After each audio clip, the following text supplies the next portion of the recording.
নির্বাচন কবে হবে এই প্রশ্ন আপনাদের সবার মনেই আছে, আমাদের মনেও সারাক্ষণ আছে। নির্বাচনের ট্রেন যাত্রা শুরু করেছে, এটা আর থামবে না। কিন্তু যেতে যেতে আমাদের অনেকগুলো কাজ সেরে ফেলতে হবে। এই ট্রেন শেষ স্টেশনে কখন পৌঁছবে সেটা নির্ভর করবে কত তাড়াতাড়ি আমরা তার জন্য রেল লাইনগুলো বসিয়ে দিতে পারি, আর তা হবে রাজনৈতিক দলসমূহের ঐক্যমত্যের মাধ্যমে। দৈনন্দিন রাষ্ট্র পরিচালনার পাশাপাশি আমাদের ভবিষ্যতের বাংলাদেশ বিনির্মাণের কথাও ভাবতে হচ্ছে। আপনারা সবাই জানেন আমাদের সবচেয়ে গুরুত্বপূর্ণ কাজ হচ্ছে একটি অবাধ সুষ্ঠু নির্বাচন আয়োজনের মধ্য দিয়ে নির্বাচিত সরকারের কাছে দায়িত্ব হস্তান্তর। আমরা রাজনৈতিক দলগুলোর সঙ্গে আমাদের নিয়মিত যোগাযোগ অব্যাহত রেখেছি, বিভিন্ন ইস্যুতে তাদের মতামত নিয়ে যাচ্ছি। সরকারের সিদ্ধান্ত গ্রহণে এসব মতামত অনেকাংশে প্রতিফলিত হচ্ছে। চলমান সংস্কার প্রক্রিয়ায় তাদের প্রতিটি মতামত সক্রিয়ভাবে বিবেচনায় নেওয়া হচ্ছে। আমরা আশা করছি নির্ধারিত সময়ে ডিসেম্বর-জানুয়ারির মধ্যেই সংস্কার কমিশনগুলো তাদের সুপারিশমালা সরকারের কাছে পেশ করতে পারবে। তাদের সুপারিশ নিয়ে আমরা রাজনৈতিক দলগুলোর সঙ্গে ক্রমাগতভাবে আলোচনায় বসব। সকলের ঐক্যমত্যের ভিত্তিতেই আমরা সংস্কার প্রস্তাব চূড়ান্ত করব।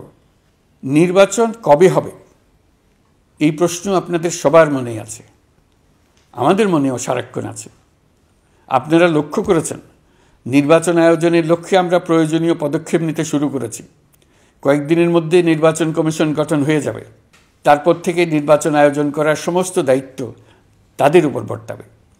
নির্বাচন কমিশন ভোটার তালিকা হালনাগাদ সহ আরও কিছু কাজ শুরু করে দিতে পারবে, যা একটা অবাধ নির্বাচনের সাথে সরাসরি সম্পৃক্ত। প্রথমবারের মতো প্রবাসী বাংলাদেশিরা পোস্টাল ব্যালটের মাধ্যমে যাতে তাদের ভোটাধিকার প্রয়োগ করতে পারে সে লক্ষ্যেও সরকার কাজ করছে। তবে আমরা মনে করি না যে একটা নির্বাচন কমিশন গঠন করে দিলেই নির্বাচন আয়োজনে আমাদের দায়িত্ব শেষ। রাষ্ট্র ব্যবস্থায় সংস্কার আমাদের এই সরকারের অন্যতম অঙ্গীকার। আপনারাই আমাদেরকে এই ম্যান্ডেট দিয়েছেন। যেই 6টি সংস্কার কমিশন আমরা শুরুতে গঠন করেছিলাম তারা ইতিমধ্যে তাদের কার্যক্রম অনেক দূর এগিয়ে নিয়েছে। বিভিন্ন গণমাধ্যমে আপনারা তাদের কার্যক্রমের আপডেটও দেখছেন।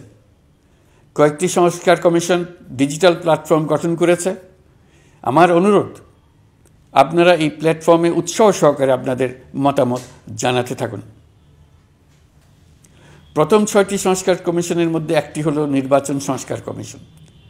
নির্বাচন অনুষ্ঠানের জন্য এই কমিশনের সুপারিশমালা অত্যন্ত জরুরি। তাদের প্ল্যাটফর্মে যান, আপনার মতামত খোলাখুলিভাবে তুলে ধরুন। আপনি দেশের মালিক, আপনি বলে দিন আপনি কি চান, কিভাবে চান। নির্বাচন নিয়ে আপনাদের সকল বক্তব্য বিনা দ্বিধায় বলতে থাকুন। আপনার মনের কথা তুলে ধরুন। আমার অনুরোধ সংস্কারের কথাটাও একই সঙ্গে বলুন। সংস্কারকে পাশ কাটিয়ে যাবেন না। নির্বাচনের কথা বলার সঙ্গে নির্বাচন ও অন্যান্য ক্ষেত্রে সংস্কারের কথাটিও বলুন। সংস্কার হলো জাতির দীর্ঘমেয়াদী জীবনী শক্তি। সংস্কার জাতিকে বিশেষ করে আমাদের তরুণ তরুণীদের নতুন পৃথিবী সৃষ্টির সুযোগ দেবে। জাতিকে বঞ্চিত করবেন না।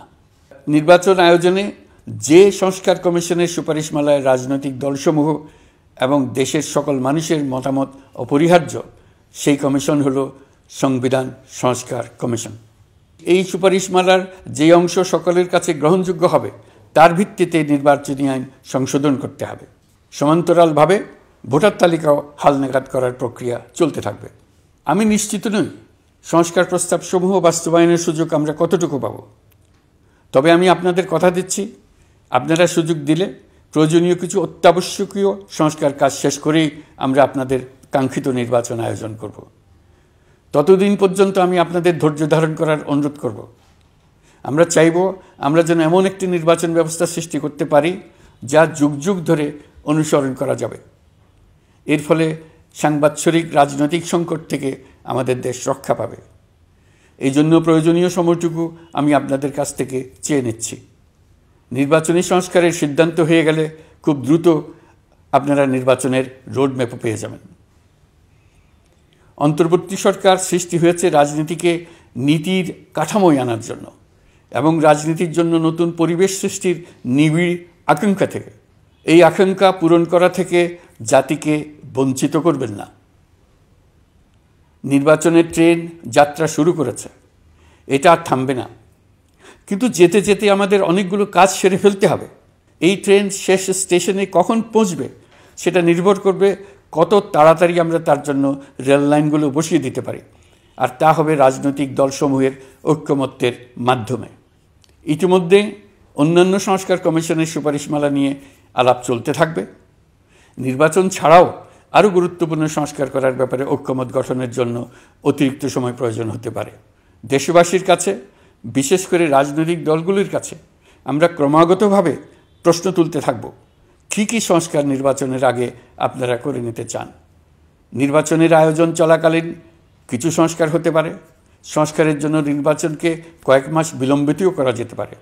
আমরা 2 দিন পরে চলে যাব, কিন্তু আমাদের মাধ্যমে জাতির জন্য যে ঐতিহাসিক সুযোগ সৃষ্টি হলো, সেই সুযোগটা যেন কোনো রকমই হাতছাড়া করে না দিই, এটার ব্যাপারে দৃঢ় থাকার জন্য আমি দলমত, নারী পুরুষ, ধর্ম, তরুণ, বৃদ্ধ, ছাত্র, ব্যবসায়ী, শ্রমিক, কৃষক নির্বিশেষে সবার কাছে আহ্বান জানাচ্ছি।